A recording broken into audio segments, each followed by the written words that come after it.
आपण जानिछन्ति कि मृत्यु समय रे धन आडंबर और प्रभाव किछि मध्य आम सहित जीव नाही। लूक 16 अध्याय 19 रु 31 पदरे जीशु कहन्ति, जणे धनी लोक थिले, से प्रतिदिन महा आडंबर रे आमोद प्रमोद करुथिले, किंतु ताहार फाटकरे पड़ी रहिथिला लाजार नामक जणे भिकारी।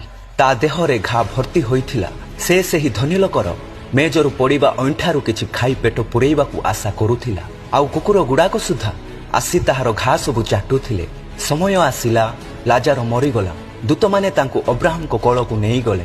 परे धनी लोक मध्य मरीगला और समाधि पाइला, किंतु से नर्क जंत्रणा रे कलबल हेउथिला।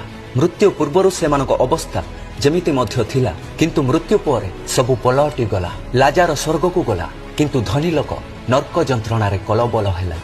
आज आम्भे माने मध्य धन, कंफर्ट आउ सक्सेस पछरे दौड़ू अछु, किंतु एही सबु मृत्यु समय रे किछि काम को आसीबो नाही। केवल आमे केमिति बंचिछु ताहा ही आम चिरकाल को निर्णय करिबो। तेबे प्रश्न, आज आमे कहार पथ को बाछुअछु, धनी लोकर ना लाजारर? सचेतन हुअन्तु, कारण चिरकाल आम चॉइस उपरे निर्भर करे। आमे